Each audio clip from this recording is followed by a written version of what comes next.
hear me okay? Okay. Hey, how you doing? Well, before we get started on the PowerPoint presentation, I want to make a couple of comments about this. The first part of this presentation is something we've been over before. It's a first part. It has to do with what I'm calling the physical requirements for evolution to be true. Evolution, again, you're going to have to look at evolution as two different things, micro and macro. We've been over that. Macro meaning change from different species, ape to man, amoeba to man, or whatever. And then that's macro. Micro being changes within the species that you get changes because of the environment, of course. So I'm talking about macroevolution. And then the last part, I want to say that make sure you understand, those of you who are here that differ from me in how you believe about evolution, okay, and how you even believe about God or anything like that that's different. I respect that.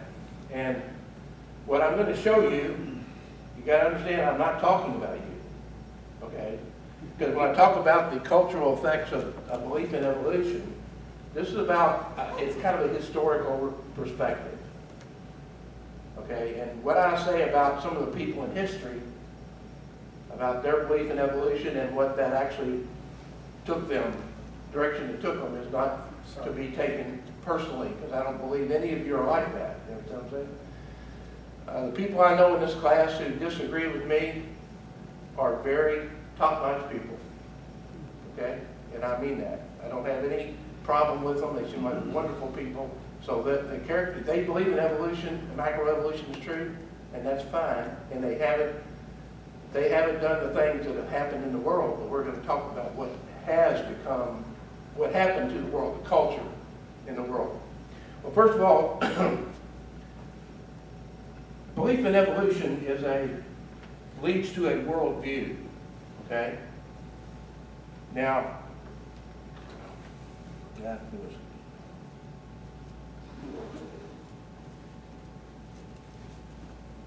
oh, I know. Sorry, I'm really, I need a professional changer here. Okay. Let's talk about the physical requirements for macroevolution. And I said just evolution. The physical requirements. First, there has to be abiogenesis. We've talked about that term, but I'll go over it again. A meaning without, bio meaning life, and genesis meaning beginning. And that means life from non-life. Though life does exist, so if evolution is true, at some point in time during the evolution of the universe and the evolution of the earth, life began. And the evolutionary theory is clear about that. No arguments, I'm assuming. So for evolution to be true, it had to start. Okay? And because evolution is, theory of macroevolution is such that there is no divine intervention, there's no supernatural intervention to start life, it had to come from non-life. Second, you have to have a whole lot of beneficial mutations adding genetic information. And what I mean by that is, your genome is about 3.5 billion base pairs. That the DNA molecule. And that's in not every one of your cells, but most of your cells in your body. And just as a review, the average person has somewhere around 100 trillion cells in their body. Okay? Each one of those has, all of them have a DNA strand. That's your DNA. 3.5 billion base pairs of genetic information. So, for life to have become from non-life, there had to be some type of methodology that happened by chance, whereby this genetic information somehow became real, it became organized, and it became what you are today.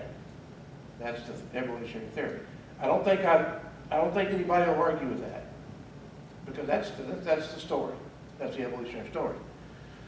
So beneficial mutations, you have to say, if you have a one-celled element, say a bacteria, let's say your hypothesis is a bacteria somehow over, say, 1 billion years, or how many years, becomes human by process of natural selection, so forth. There's a lot of information to be added, because a bacteria, one-celled animal, say, a bacteria has 4 million base pairs, which is still quite a bit. So you go from 4 million to 3.5 billion, that's a big increase. And that has to happen by evolutionary theory, by beneficial mutations, bad copying of the DNA, or whatever that does, that adds genetic information. Okay? 3, natural selection has to take over. In other words, I would have a hard time arguing with the term natural selection, whether it was true or not, because it's hard to argue about something that's true. It is true. There is such a thing as natural selection.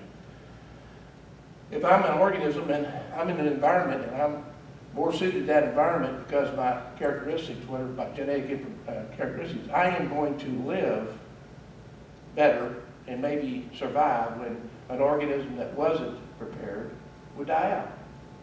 That's an argument there. That's called survival of the fittest. We live in a world that is, let's see if I can say it this way. The animal world is still survival of the fittest. The wild animal world. Okay? Human beings is not survival of the fittest anymore, although there have been historical times when that was tried. When they thought that that was really, we believe the strongest should survive and we should get rid of the weakest. There have been movements along that line. It's called eugenics. Okay, we'll talk about that a little bit more. So this is the 4 things that have to happen, physical requirements for evolution to be true. First, abiogenesis. It had to take place. This is where the argument takes place. I know y'all said, oh, he's crazy. Okay, that's fine. No scientific path has ever been established for abiogenesis. In other words, science, and I would say scientists, have no idea. They've tried a bunch of experiments, never have come close to creating life. And by the way, those experiments were designed very closely.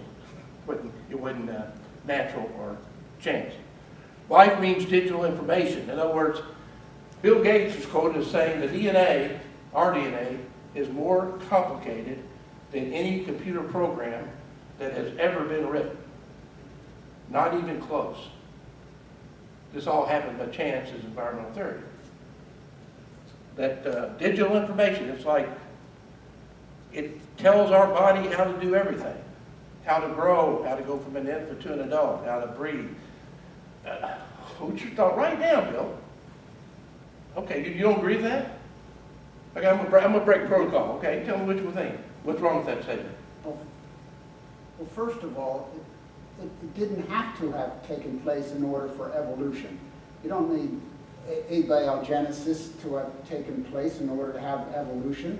Are you telling me God could not have created the simplest forms of life and then let evolution take over? Okay, I'll give you that as an example of a possibility that God would create original life and then let it evolve. That's a possibility. Well, I don't think science makes it up. If you're a believer in God, it's a big possibility. So, I mean, that first statement is absolutely not true, because evolution only says that life from its simplest forms evolved into complicated forms. That is what evolution says. I agree. It doesn't say how the very first got started. Evolution stays away from how life got started because they don't have an answer to it. That's why they stay away from You it. should change that first sentence. No, I disagree. I said no scientific path has been established for abiogenesis. I'm talking about the headline, the first sentence. Had to take place. It didn't have to. Okay, I'll give you that point. You make good points in this class. You're one of the few that does. Harry makes some, but they're not too. Just kidding. All right, go ahead. Go ahead. All right. Do you agree with life? Life is actually digital information that teaches us as human beings how to do everything. It's all brain, it's all digital information, okay? Well, I disagree with your statement about Bill Gates and that, and you're making it sound like it's so unlikely that it would have happened because you're assuming, you're acting like it started from fresh every time a new kid is born, and it doesn't. It's not by pure chance that it happened. It's It because is by pure, you have nothing No, left no, but it's pure not by chance. pure What do you got chance. besides pure chance? It's because only the best of the best survived and had a chance. Then by pure chance, another change occurred, but it's not by Do you- pure chance that it survived long enough to reproduce. So a computer program can come about on its own just by chance happens. That's what's happened. It's still chance, regardless of how It's you look at it. exactly like you agree happens in microevolution. It's not pure chance that by microevolution it evolved to be better and better. You agree Well, that that happens. And Microevolution, so- no, I don't agree that microevolution per se makes necessarily the organism better and better and better and better, okay? Makes it different. It makes it different. Yes, It makes it adapt, but it and- doesn't make it better and better and better and better. No. Unless there's something else looking out for them, generally it's better because it's survival of the fittest, which you agree to. Well, that's true. So therefore, it's not by chance that only the fittest got to survive. Mhm. It's science, okay? Yeah. That No, the it's not- fittest- it's not science. And then the dice get rolled It's again. a science of probability and statistics, and if you study that and apply it to this, you have a nil possibility of coming from nothing to 3.5 billion based on zero possibility by probability and statistics. And that's scientific. That's